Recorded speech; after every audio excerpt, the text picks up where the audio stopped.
C'est comme ça que vous oubliez ou non.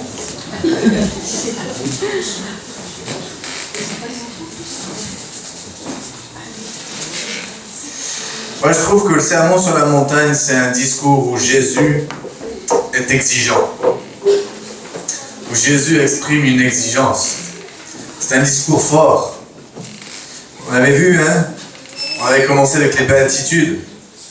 Heureux serez-vous, heureux les pauvres en esprit, heureux ceux qui pleurent, heureux ceux qui seront persécutés.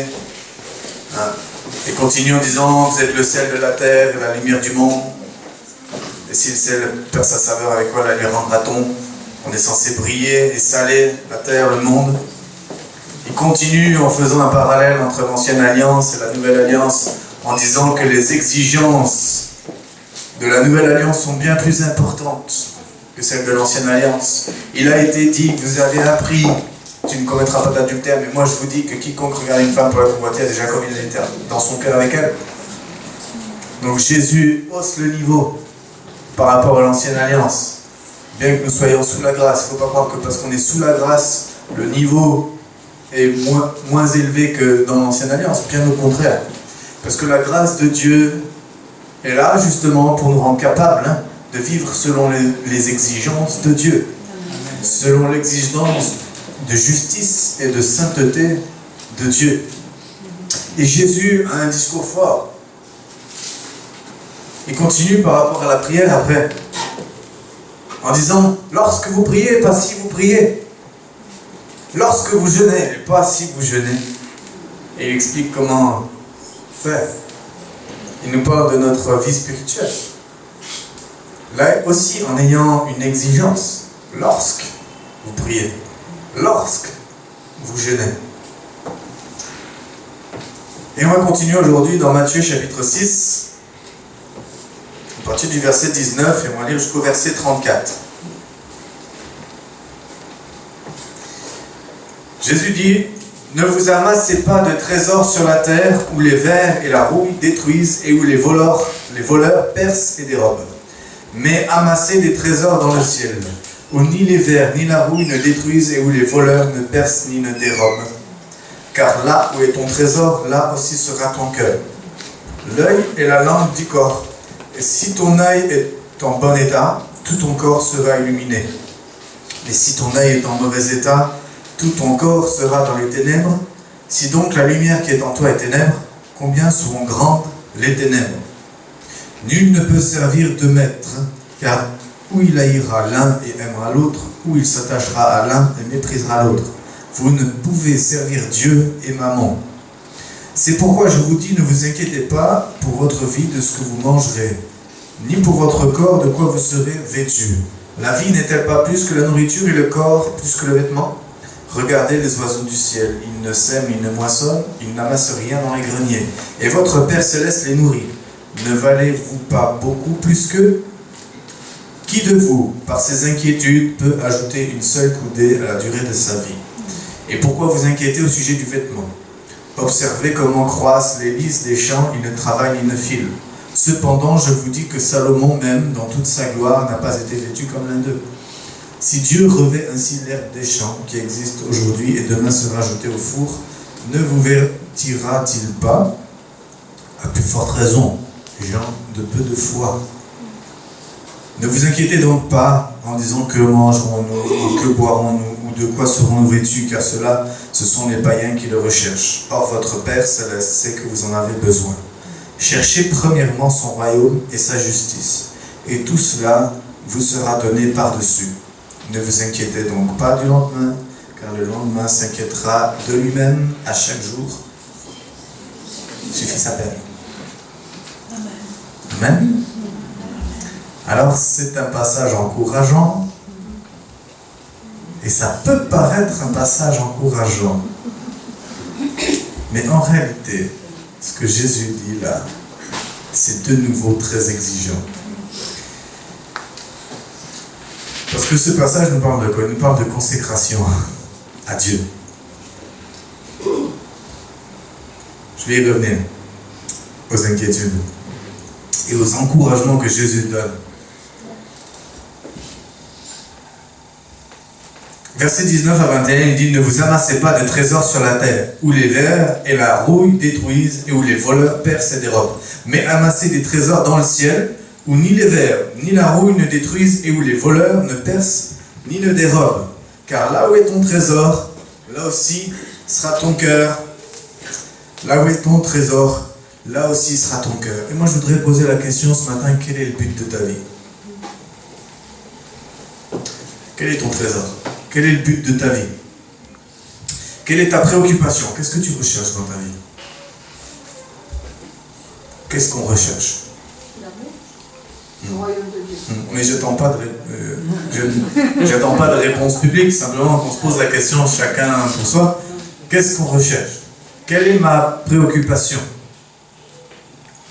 Quel est le trésor que je cherche? Quelle est ma quête dans ma vie?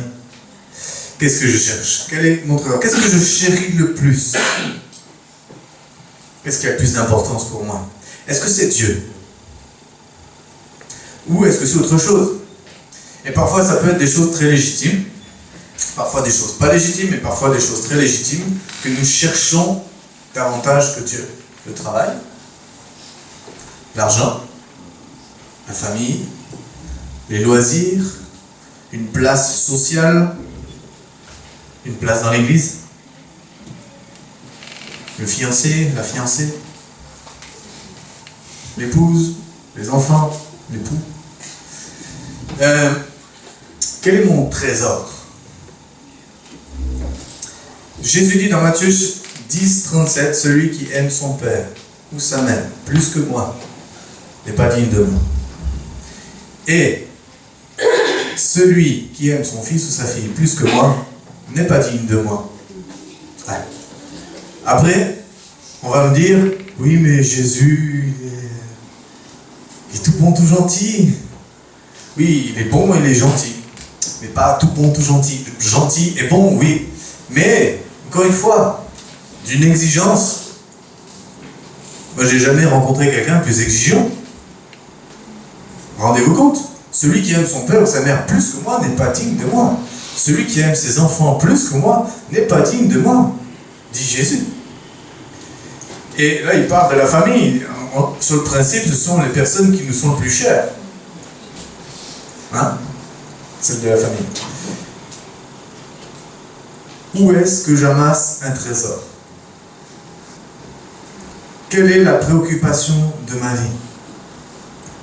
Dans Matthieu 16, 27, 24, il dit encore, si quelqu'un veut venir après moi, qu'il renonce à lui-même, qu'il se charge de sa croix et qu'il me suive.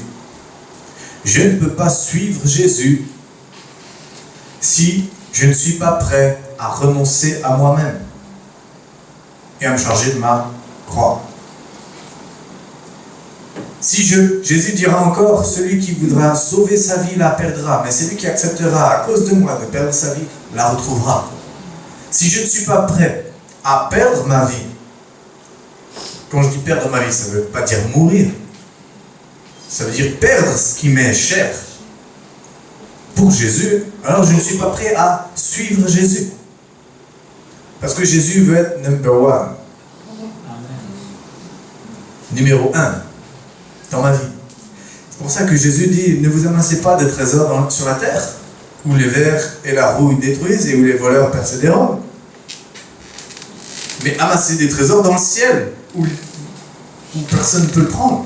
Car là où est ton trésor, là aussi sera ton cœur. Et si ton trésor n'est pas Dieu, alors ça veut dire que ton cœur n'est pas entièrement à Dieu. Là où est ton trésor, là est ton cœur. Si ton trésor n'est pas Dieu, alors ton cœur n'est pas à Dieu. Ton cœur est vers autre chose, mais pas entièrement à Dieu. Alors je ne dis pas qu'il n'est pas du tout à Dieu. Il est peut-être un petit peu à Dieu, et peut-être aussi un petit peu à autre chose. Sauf que Dieu, lui, il veut qu'on l'aime de tout notre cœur, de toute notre âme, de toute notre force, et de toutes nos pensées. Alors où est mon trésor? Où est-ce que je m'amasse un trésor? Quelles sont mes préoccupations dans ma vie? Moi, je ne dis pas qu'il ne faut pas se préoccuper de certaines choses. Mais mon cœur, il est porté vers quoi? Vers Dieu? Ou un petit peu vers Dieu et puis beaucoup vers autre chose?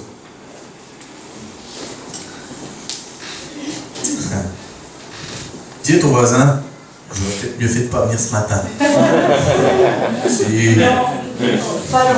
Si, bien sûr que si. Verset 24, Jésus dit,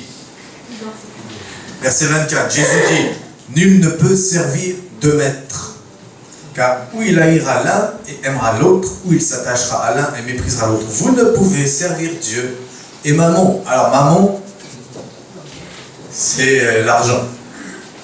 L'argent. Donc c'est une puissance, l'argent. On ne peut pas servir Dieu et l'argent. Mais on ne peut pas servir Dieu non plus et en même temps un autre maître, même si ce n'est pas l'argent. Quel que soit le maître, je ne peux pas servir deux maîtres. Voilà. Surtout Dieu et un autre maître, parce que ce sont deux maîtres qui vont rentrer en conflit. Donc, il faut savoir quel Dieu je sers. Qui je sers. Parce que si j'ai un maître, je vais forcément le servir. Et parfois, on se voile la face. On s'abuse soi-même, on se séduit soi-même par des faux raisonnements. En pensant, mais non, ça, c'est pas un maître. Je ne le sers pas, moi je sers Dieu. Attention. Josué 24, 15, dans l'Ancien Testament, regardez ce qu'il dit. Regardez ce qu'il dit au peuple d'Israël, au peuple de Dieu. Il dit, et si vous ne trouvez pas bon de servir l'Éternel, choisissez aujourd'hui qui vous voulez servir. Ou les dieux que servaient vos pères au-delà du fleuve, ou le Dieu des Amoréens dans lequel vous habitez, dans le pays desquels vous habitez. Moi et ma maison, nous servirons l'Éternel. Moi et ma maison, nous servirons l'Éternel. Nous servons le Maître que nous avons. Si c'est Dieu, nous servons Dieu. On ne peut pas avoir un maître sans le servir. Mais si ce n'est pas Dieu, je vais servir un autre maître. Je vais le servir. Vous savez, les païens servent leur Dieu de tout leur cœur. Les païens servent leur Dieu de tout leur cœur. Ils y mettent toute leur énergie, toute leur âme, toute leur pensée. Allez les voir dans le stade. Ils servent leur Dieu de tout leur cœur. Allez les voir au PMU avec les chevaux. Vous allez voir comment ils servent leur Dieu.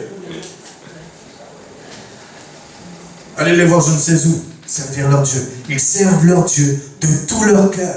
Et parfois, moi je me dis, c'est ce que je me suis dit ce matin, en réfléchissant à tout ça, parfois nos chrétiens, on devrait avoir honte de la manière dont nous servons Dieu.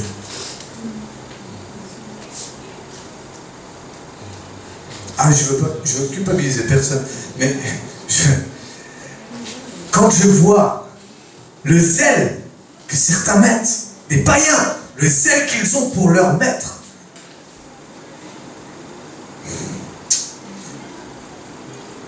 on a des leçons à tirer des païens. De l'idolâtrie, nous avons des leçons à tirer, pas pour faire la même chose avec des idoles, mais pour faire la même chose avec le vrai Dieu. Les païens servent leur maître de tout leur cœur. Et si j'ai un maître, je vais le servir. Si Dieu est mon maître, alors je vais le servir de tout mon cœur. Si Dieu est mon maître, je vais le servir de tout mon cœur. Et si je ne le sers pas, il faut que je me pose la question, est-ce qu'il est mon maître? Nul ne peut servir deux maîtres, car ou il haïra l'un et aimera l'autre, ou il s'attachera à l'un et méprisera l'autre. Vous ne pouvez servir Dieu et mammon. Vous ne pouvez servir Dieu et un autre maître. Nous ne pouvons pas avoir deux maîtres. J'ai lu ce que Josué a dit au peuple d'Israël. Si vous ne trouvez pas bon de servir l'Éternel, c'est un peu provocateur ça, cette manière de parler. Pour ça, ne m'en voyez pas ce matin. Vous voyez, Josué était provocateur. Si vous ne trouvez pas bon de servir Dieu, choisissez qui vous voulez servir. Regardez là-bas, il y a Baal, le dieu de je ne sais pas quel peuple. C'était un idole de ce temps-là. Hein? Regardez, le Dieu des Amoréens. Si vous voulez le servir, allez le servir. Moi et ma maison, nous servirons l'Éternel, le vrai Dieu. Qui voulons-nous servir? Dans Jacques 4, 8, il est dit, approchez-vous de Dieu et il s'approchera de vous. Nettoyez vos mains, pécheurs. Jacques s'adresse à des païens. Non, à des chrétiens. Oui, nettoyez vos mains, pécheurs. Purifiez vos cœurs, hommes irrésolus ou âmes partagées, ça dépend de la version. Vous savez ce qu'ils avaient, le peuple d'Israël, dans le temps? C'était un cœur partagé. Quand tout allait bien, et puis au bout d'un moment, parce que tout allait bien, on se détourne de Dieu. Après, quand tout va mal, au secours! Et puis après, de nouveau, comme Dieu vient à notre secours, tout va bien, on se détourne de nouveau de Dieu. Un cœur partagé, une âme partagée, un coup oui, un coup non. Ça dépend des circonstances. Un coup, je sers Dieu parce que vraiment, ouais. Et puis, quand ça ne va pas, âme partagée, homme ou femme, irrésolu. Dieu nous dit, nettoyez vos cœurs. Nettoyez vos cœurs. Ça veut dire quoi? Qu'il peut y avoir de la saleté dans nos cœurs. Ça veut dire âme partagée. Ça veut dire qu'il y a autre chose dans mon cœur que Dieu. Mais quand Dieu a la première place, il fait de la place pour autre chose. Seulement c'est à lui de faire de la place pour autre chose. C'est pas à nous de dire bon ça en premier. Non, c'est Dieu en premier. Nettoyez vos mains. Pourquoi les mains? Les mains et le cœur. Le cœur, parce que c'est mon maître. Et mes mains, parce que c'est ce que je fais. Mes actes. Mon cœur, c'est ce qui se passe à l'intérieur de moi. Mes mains, c'est ce que je fais. Mes actes, mes actions. Nettoyez vos mains. Purifiez vos cœurs, dit Dieu. Et il dit à des chrétiens. Gédéon, quand Dieu l'appelle, on va prendre dans Juge, chapitre 6, versets 25 à 31. Gédéon. Dieu l'appelle, hein? Un petit homme, je ne sais pas s'il était petit, mais en tout cas lui se considérait petit. Mais qui je suis, moi, pour aller délivrer le peuple? Je suis le plus petit des plus petits, le plus faible des plus faibles, etc. Alors que l'ange est en train de lui parler, il contredit ce que l'ange est en train de lui dire.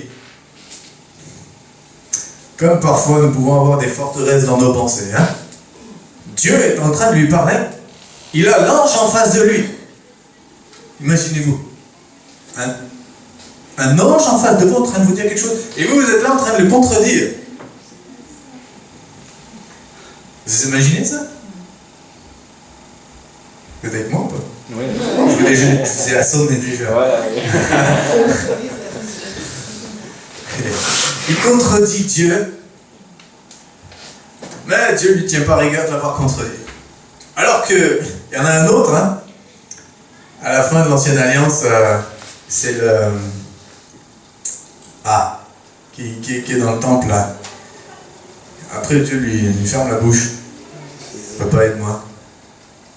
C'est le père de qui? C'est le père de Jean-Baptiste. T'es pas avec moi. J'étais en train de lire. C'est le père de Jean-Baptiste. Le père de Jean-Baptiste, l'ange s'adresse à lui, etc. Il ne le croit pas. Il dit, mais parce que tu ne m'as pas cru, voilà, tu vas être muet pendant un certain temps. Zacharie. Zacharie, d'accord? Voilà, Gédéon, lui, il ne tient pas compte, Dieu. Et il est marqué, lorsque les gens de la ville... Ah non, attends. 25. Oui, moi je suis les 25 à 31. Dans la même nuit, donc Dieu parle à Gédéon en disant, je t'appelle, tu vas libérer le peuple, c'est toi, vaillant héros. Et dans la même nuit, Dieu s'adresse encore à Gédéon. L'Éternel dit à Gédéon, prends le jeune taureau de ton père et un second taureau de 7 ans. Renverse l'autel de Baal qui est à ton père et abat le pieu sacré qui est dessus. On verra la suite après.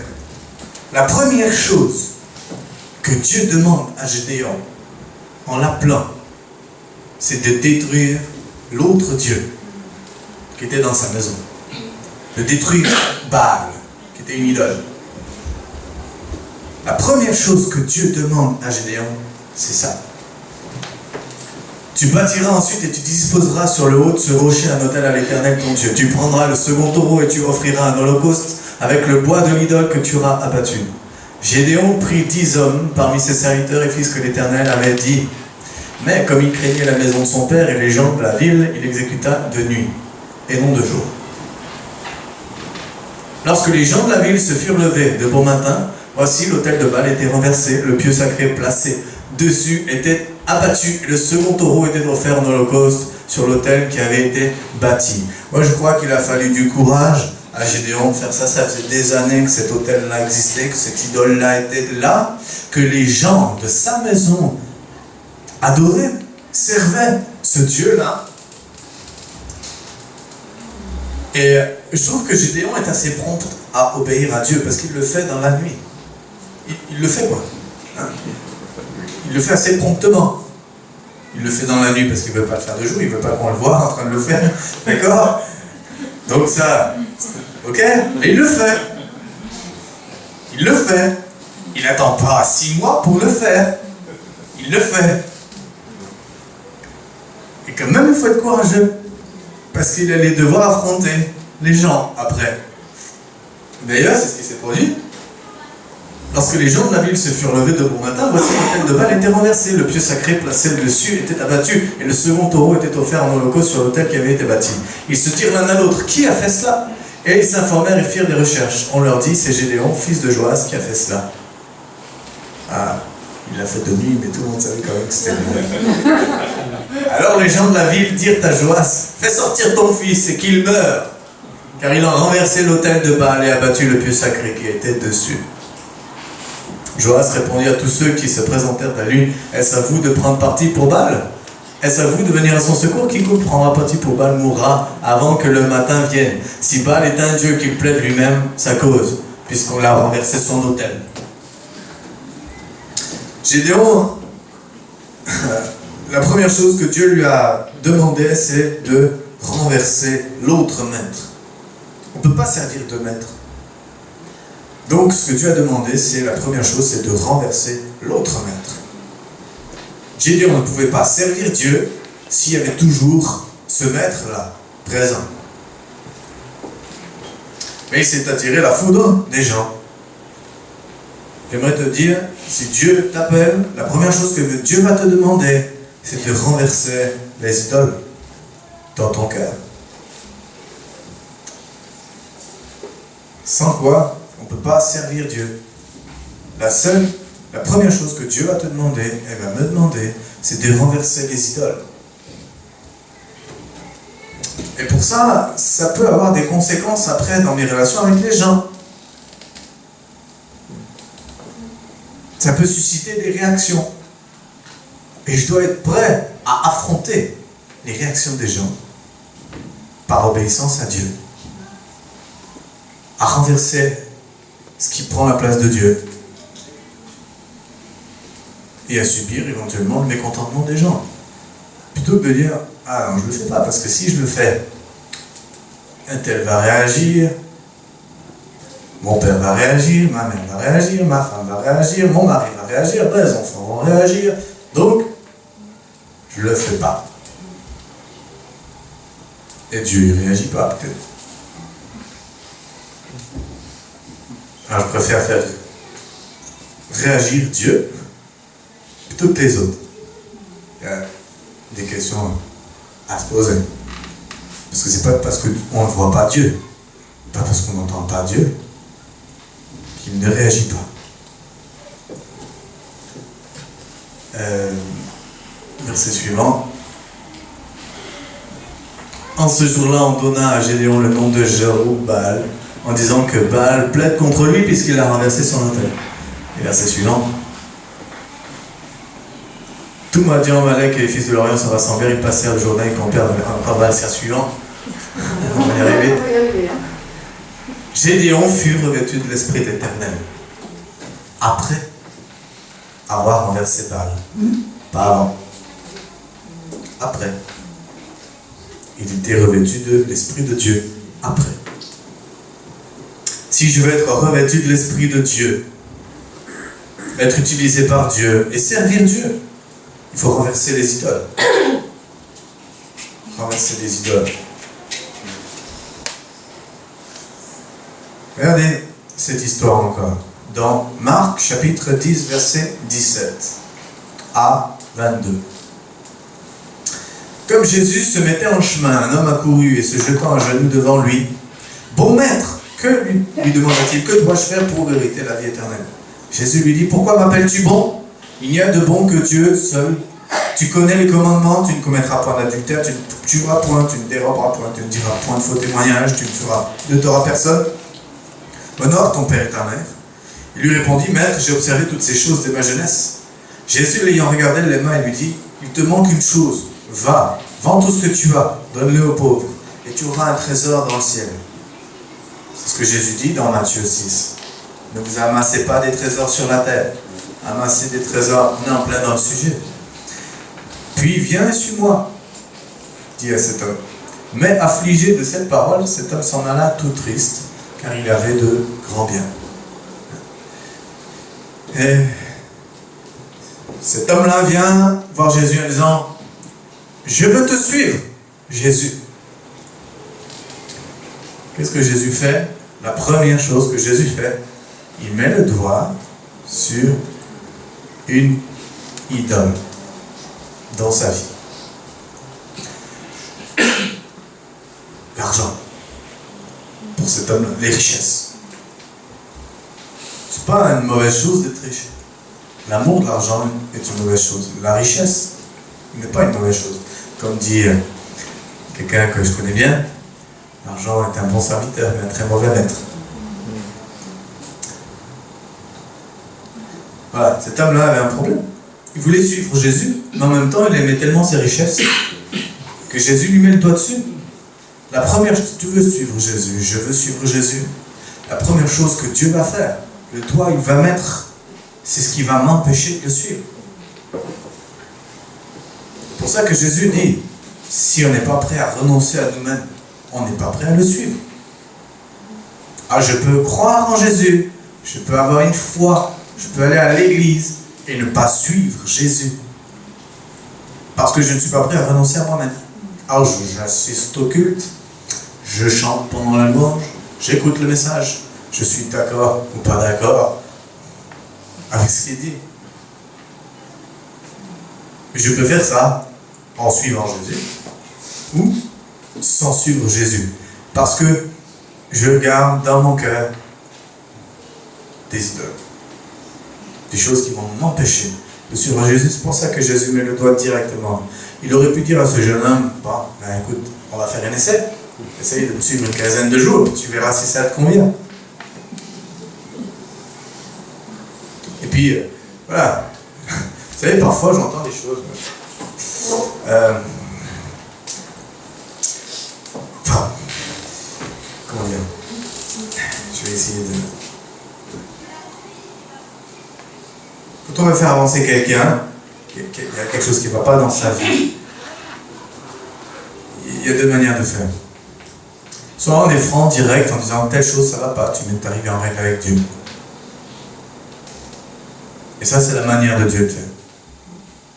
C'est la manière de Jésus. Soit on dit, bon, écoute, allez, je vais tout commencer à te suivre. On va faire des entretiens, et puis petit à petit,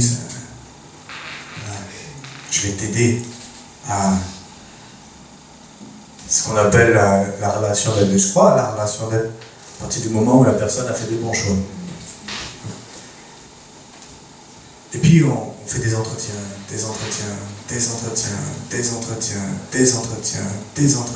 et puis rien, et puis toujours la même chose, et puis encore la même chose.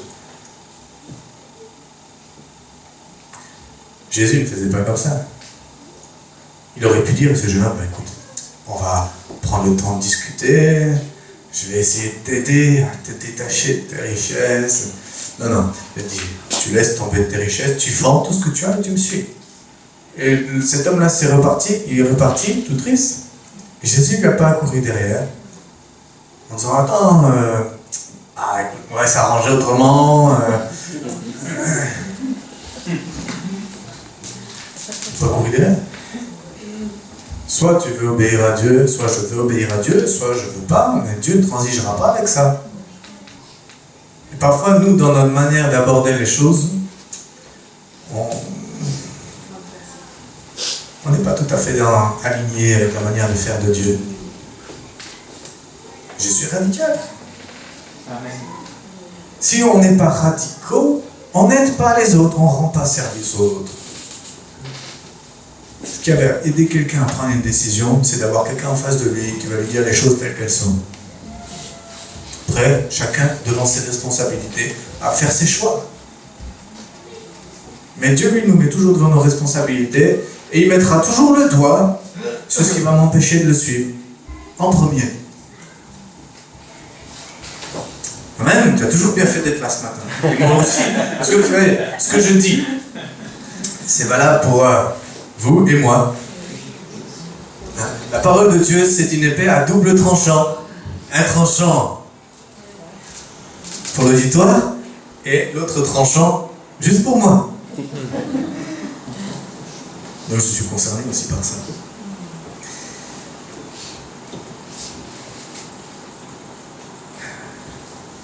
Il faut qu'on choisisse qui nous voulons servir. Quel maître. Ensuite, Jésus parle des inquiétudes. Il y a une relation entre ce que Jésus est en train de dire. Nul ne peut servir deux maîtres à la fois. Et verset 25, il dit, c'est pourquoi, je vous dis, ne vous inquiétez pas pour votre vie. C'est pourquoi. Donc il y a une relation entre les encouragements de Jésus avec les inquiétudes et ce que Jésus a dit plus haut. La consécration à Dieu. On pourrait prendre uniquement ce passage-là des inquiétudes de bon, allez, il ne faut pas que je m'inquiète, c'est des purs encouragements. Mais en fait, si on regarde bien le contexte, c'est toujours très exigeant de la part de Jésus. Parce qu'il y a un lien avec le fait de servir deux maîtres ou de ne servir que Dieu. Les inquiétudes, pourquoi? Pourquoi? Parce que les inquiétudes, si j'ai des inquiétudes, je vais être amené à servir le maître qui m'inquiète. Par exemple, j'ai la crainte du lendemain, j'ai la crainte de manquer. Je ne parle pas de moi, c'est une hypothèse, c'est un exemple. J'ai la crainte de manquer, qu'est-ce que je vais faire? Je vais ramasser. Je vais chercher à ne pas manquer. Parce que j'ai peur de manquer, donc je vais chercher à ne pas manquer. Qui je vais servir? L'argent. Je vais servir l'argent. Je vais servir ce qui m'inquiète. Ce qui m'inquiète, c'est ça que je vais servir. Ça va m'empêcher de servir Dieu. C'est pour ça que Jésus dit ne pas s'inquiéter. C'est pourquoi je vous dis ne vous inquiétez pas pour votre vie, de ce que vous mangerez, ni pour votre corps, de quoi vous serez vêtus. La vie n'est-elle pas plus que la nourriture, le corps plus que le vêtement? Regardez les oiseaux, regardez les champs. Dieu s'occupe de tout ça. Donc Jésus dit, Dieu s'occupe des oiseaux. Nous, ses enfants, à combien plus forte raison? Dieu s'occupe de nous, Dieu prend soin de nous parce que Dieu est notre Père. Là que je dis quelque chose quand même de positif, on pourrait dire ah non. Enfin positif, de moins boum. Dieu est notre Père, il prend soin de nous. On peut avoir confiance en lui. Donc ne pas nous inquiéter. Parce que si nous nous inquiétons de quelque chose, en réalité, nos regards vont se décentrer de Dieu et vont se centrer sur nos inquiétudes. Et donc, ce que je vais rechercher, ce n'est plus Dieu en premier. Mais, bien que je cherche toujours un petit peu Dieu, d'accord, mais c'est plus lui en premier que je vais chercher. C'est ce qui va être ma préoccupation, qui va devenir numéro 1. Alors, je sais, on est tous faits de la même chair, et on vit tous dans le même monde, et il y a des moments où c'est ça. D'accord? Mais est-ce que c'est tout le temps? Tout le temps ça peut être ça une semaine, d'accord, après je me ressaisis. Mais si c'est tout le temps ça veut dire que voilà, c'est quelque chose d'installé dans ma vie. Et là, il y a quelque chose qui ne va pas. Regardez Jésus encore. Verset 30. Si Dieu recevait ainsi l'herbe des champs qui existe aujourd'hui et demain sera jetée au fond, ne vous vêtira-t-il pas, à plus forte raison, gens de peu de foi. Ah, encore une claque. Comme si ça ne suffisait pas. Allez. Gens de peu de foi. Vous voyez Jésus quand même. Le bon berger qui prend soin de ses brebis, le père aimant, le papa, est aussi quelqu'un d'exigeant. De radical. Je préfère ça plutôt qu'exigeant. Radical. Radical. Parce que c'est ce qui nous fait du bien.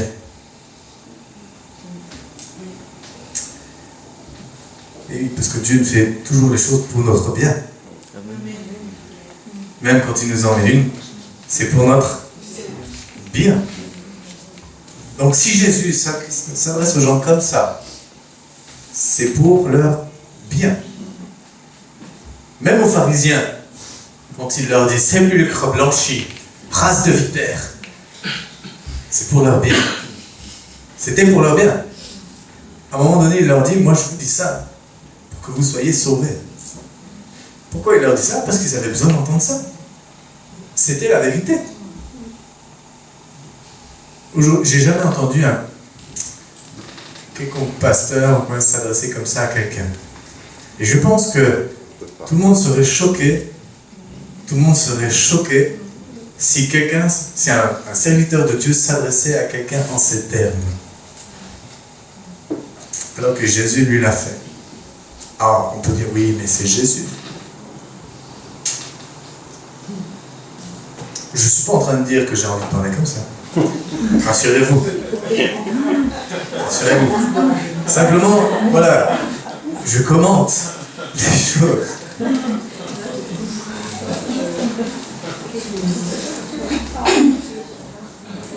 Donc Jésus parle des inquiétudes. Et il nous dit de ne pas nous inquiéter.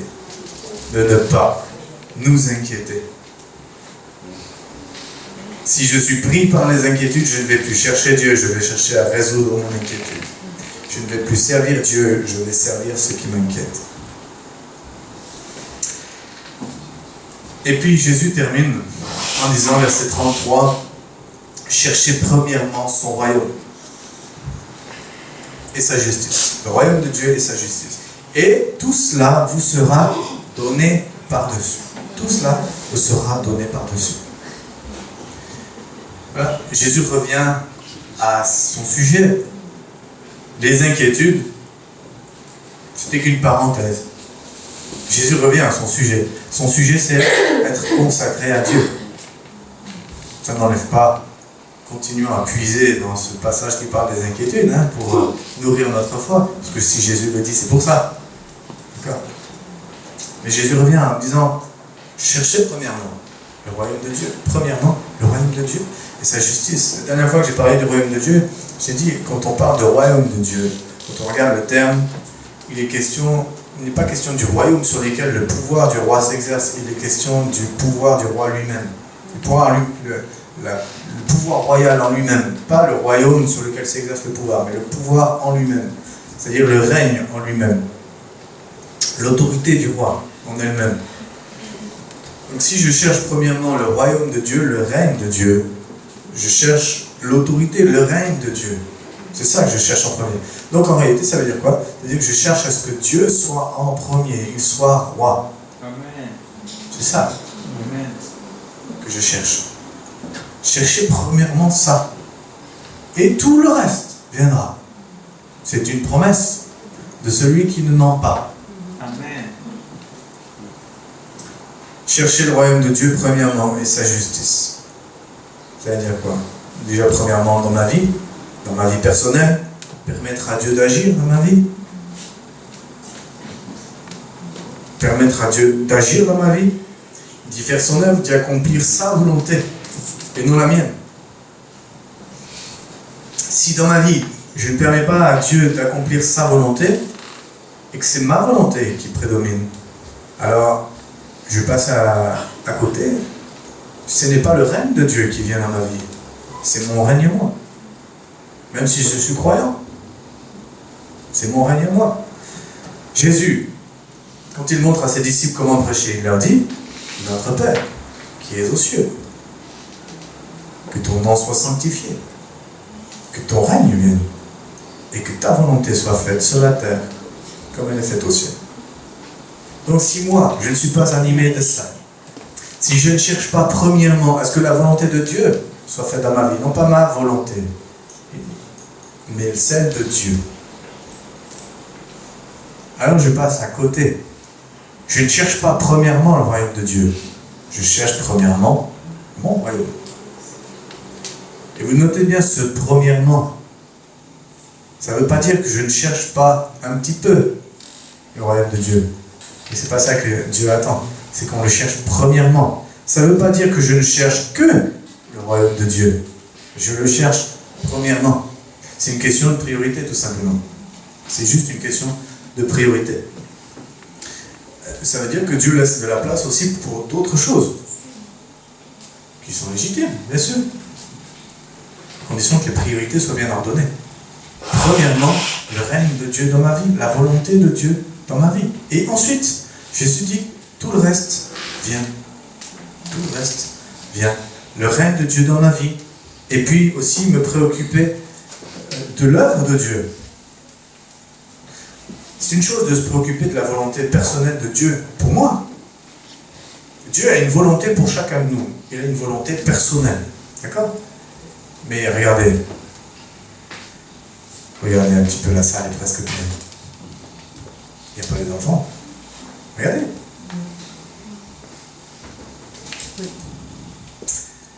L'œuvre de Dieu, le royaume de Dieu dans ma vie personnelle, mais aussi l'œuvre de Dieu.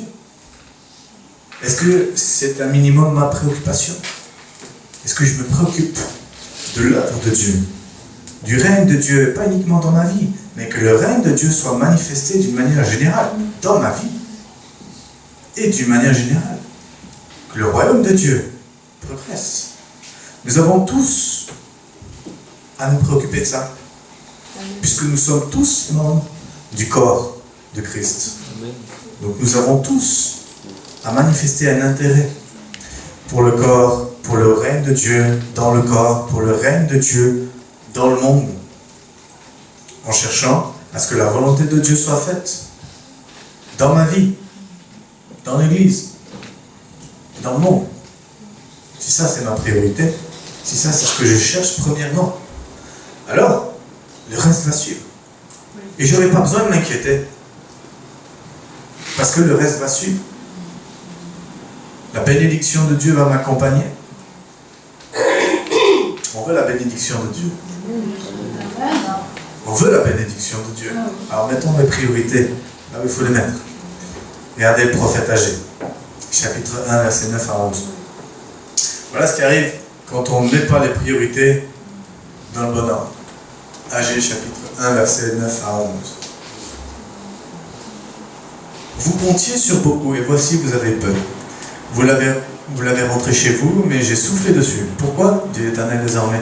À cause de ma maison qui est détruite, tandis que vous vous empressez chacun pour sa maison.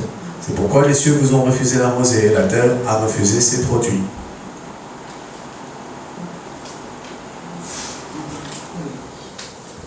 Et verset 11. J'ai appelé la sécheresse sur le pays, sur les montagnes, sur le blé, sur le mou, sur l'huile, sur ce que la terre peut rapporter, sur les hommes et sur les bêtes, et sur tout le travail des mains. Pourquoi? Parce qu'ils se sont préoccupés de leurs besoins, premièrement, avant de s'occuper premièrement des besoins de Dieu, des choses de Dieu.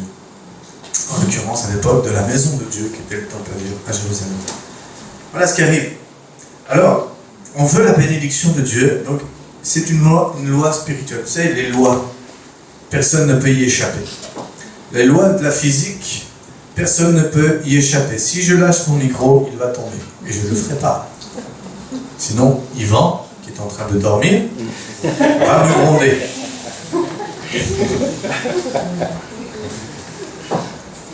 Donc je ne lâcherai pas mon micro. Et il va tomber si je le lâche. Ah oui. Ça, c'est une loi physique. Personne n'y échappe. Il n'y a que sur la Lune qu'on y échappe. Dans l'espace. Les lois spirituelles, personne n'y échappe non plus.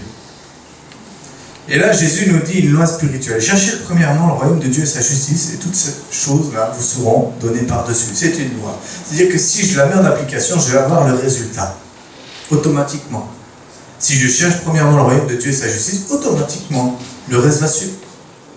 Je ne vais pas avoir besoin d'efforts à faire. Ça va suivre. C'est une loi. De même que l'inverse est valable aussi. C'est une loi aussi. Si je ne cherche pas premièrement le royaume de Dieu et sa justice, le reste ne va pas forcément suivre. Donc, c'est une question de priorité. Et moi, je dis ça pour que vous soyez bénis.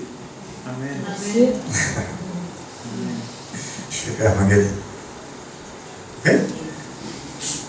Jésus dit toujours les choses pour notre bien. Et à nous de mettre en application ces paroles de Jésus. Parce que la parole de Dieu, elle est faite pour être mise en pratique. Wow. Si je me contente de l'écouter, je vais sortir de là en disant oh, c'était un super message percutant ce matin. Ou alors, on s'est fait mettre une brasse. Suivant comment j'ai pris les choses. Je ne sais pas si je vais revenir dans cette église. Bref. Non, mais je sais que vous m'aimez et que vous me connaissez.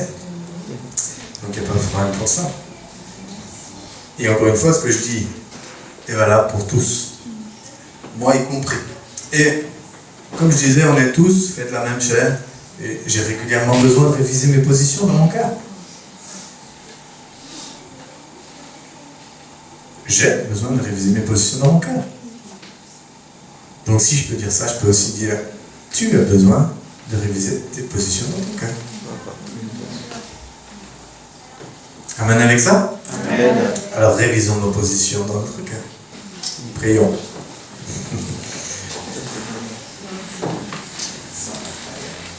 Après, je regarderai la vidéo et je m'enseignerai moi-même. Merci Seigneur pour ta parole. Et c'est vrai qu'elle décapte, Seigneur, ta parole, elle est radicale. Seigneur, tu es quelqu'un de radical, tu es un Dieu radical, tu attends que nous soyons radicaux. Seigneur, nous sommes là devant toi. Seigneur, nous ne jouons pas à la vie chrétienne, nous ne jouons pas. Seigneur, et toi tu ne joues pas non plus. Seigneur, ce n'est pas un jeu, c'est quelque chose de sérieux. Nous voulons être devant toi sérieusement. Seigneur, à prendre au sérieux ta parole. Seigneur, tu es le maître. Nous ne voulons pas servir deux maîtres, mais te servir toi, de tout notre cœur. Seigneur, je te prie de faire ton œuvre. Que ton œuvre se fasse dans nos cœurs. Seigneur, que tu interpelles nos cœurs, nos pensées. Seigneur, et nous savons tous, chacun pour notre part, là où nous en sommes. Seigneur, et là où il peut y avoir des choses à rectifier. Je te prie, Seigneur, que ta grâce vienne. Seigneur, et mette de l'huile. Seigneur, sur tout ça. Seigneur, que ta grâce vienne, Seigneur, mettre de l'huile dans nos cœurs. Seigneur, il nous encourage, il nous pousse, Seigneur, à faire ta volonté. Seigneur, pas notre volonté, Seigneur, mais la tienne. Que ton règne vienne, que ta volonté soit faite, Seigneur, ici, parmi nous, dans nos cœurs, dans nos vies. Et pas notre volonté, mais la tienne, Seigneur, comme elle est faite au ciel. Merci, Père, au nom de Jésus, nous te bénissons pour ta bonté, Seigneur, ton amour pour nous. Merci, Seigneur, pour ta fidélité. Merci parce que nous n'avons pas à nous inquiéter, tu prends soin de nous. Seigneur, alors nous voulons focaliser nos vies sur toi, nos regards sur toi, Seigneur Jésus, te servir toi, Seigneur, nous préoccuper de toi, de ton règne. Seigneur, merci de faire ton œuvre dans nos vies, dans l'Église, qu'il y ait un mouvement de ton esprit au nom de Jésus. Seigneur, merci, Seigneur, pour la consécration. Merci pour les idoles renversées, au nom de Jésus. Au nom de Jésus. Merci, Seigneur. Seigneur, tu ne fais pas les choses à notre place. Ce n'est pas toi, Seigneur, qui va renverser les idoles. C'est à nous de renverser nos idoles. C'est à nous, Seigneur, de couper avec ce qui prend ta place. Seigneur, de nous consacrer à toi. C'est à nous de le faire. Seigneur. Et nous le faisons ce matin. Seigneur, nous sommes devant toi. Seigneur Jésus, nous te consacrons encore nos cœurs. Si vous sentez ce désir-là, je vous invite à vous lever de votre place. Et dire, Seigneur, je te consacre mon cœur. De nouveau, Seigneur Jésus, je te consacre mon cœur. Je renverse les idoles. Seigneur, je renverse dans ma vie ce qui prend trop de place, ta place, la première. Et Seigneur, je te donne la première place dans ma vie, Jésus. À toi la première place, Seigneur. À toi, Seigneur Jésus. C'est toi que je veux servir, Seigneur. C'est à toi, Seigneur Jésus, que je veux me consacrer. Et merci, Seigneur, parce que toi, tu construis ma vie. Je m'occupe de tes affaires et tu t'occupes des miennes. Merci, Seigneur, parce que toi, tu construis ma vie. Parce que tu donnes ce dont j'ai besoin. Merci, Seigneur, parce que tout cela va m'accompagner, me suivre et m'être donné par-dessus. Parce que je vais chercher premièrement ton royaume, ton règne dans ma vie, ton règne dans l'Église, ton règne dans le monde. Seigneur, que ce soit ma préoccupation. Dis-lui ce matin. Seigneur, ton règne dans ma vie, ton règne dans l'Église, ton règne dans le monde, que ce soit ma préoccupation. Que ce soit ce que je recherche. Que ton règne soit manifesté, que ta volonté soit faite, Seigneur. Que ta volonté soit faite. Je te consacre ma vie. Merci, Seigneur Jésus. Merci, Seigneur Jésus. Et je laisse. Je prends la décision ce matin, Seigneur, de laisser ce qui prend ta place. Je le laisse. Merci, Seigneur. Merci, Jésus.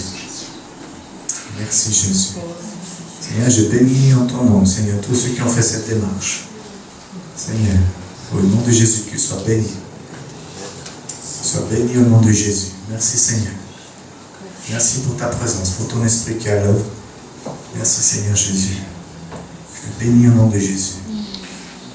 Merci, Seigneur. Gloire à toi, Jésus. Gloire à toi, Jésus. Gloire à toi, Seigneur Jésus. Gloire à toi, Jésus. Béni sois-tu, Seigneur. Béni soit ton nom, Jésus.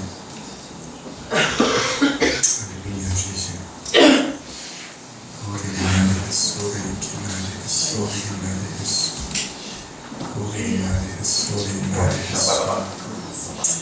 Arlène, est-ce que tu es compris pour ta main?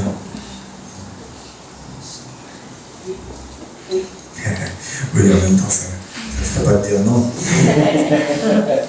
Est-ce que tu veux? Compris pour ta main.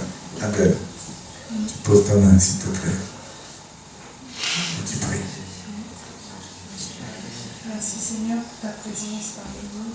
Merci Seigneur pour tous les bienfaits que tu renouvelles chaque matin. Oui. Seigneur, parce que tu es le Dieu qui guérit, Seigneur, parce que tu es le Dieu bienveillant, Seigneur. Je te remets la santé d'Arlène et je te prie, Seigneur, afin que tu guérisses ce doigt qui ne fonctionne pas bien. Merci Seigneur pour tout ce que tu vas ouvrir. Merci Seigneur. Amen. Amen. Super prière. Maintenant, tu reposes ta main. Et tu dis au nom de Jésus, Au nom de Jésus, que ses doigts soient guéris. que ses doigts soient Les guéris. muscles, les tendons Les muscles et les tendons soient régénérés. soient régénérés. Au nom de Jésus. Au nom de Jésus. Amen. Ça, c'est mieux. On ne prie pas Dieu pour qu'il guérisse. On donne la guérison. Jésus a dit guérissez. Il n'a pas dit prier pour qu'il soit guéri, mais guérissez. Donc je guéris. Au nom de Jésus. Amen. Est-ce que tu as mal au doigt? Oui. Tu as encore mal? Ouais. Il y a des mouvements que tu ne peux pas faire, j'imagine? Ouais. Et tu veux essayer de le faire? Ça est compliqué, il faut avoir plus de scotch qui vient. D'accord. Tu sens une douleur là? Non, parce qu'il y a Parce qu'à l'intérieur, d'accord. Ouais. Okay. je le redis tout à l'heure. Bon, tu verras. D'accord. Ok. Non, attends, c'est bon. Oh, c'est bon.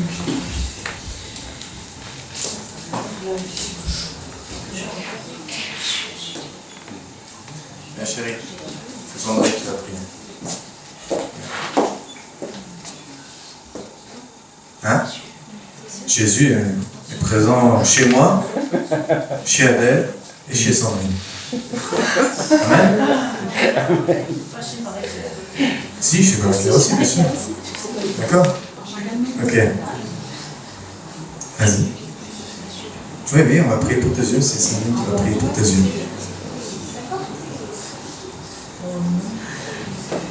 Merci Seigneur pour ta présence. Seigneur, maintenant nous présentons Marie-Claire et nous demandons Seigneur que maintenant ses yeux soient guéris. Seigneur, c'est toi qui guéris, mais Seigneur, tu nous dis c'est vrai de guérir les malades. Maintenant, au nom de Jésus, que ses yeux soient guéris. Amen. Que sa vision s'améliore, que sa vision soit parfaite. Seigneur, en ton nom, que ses yeux soient guéris. Amen.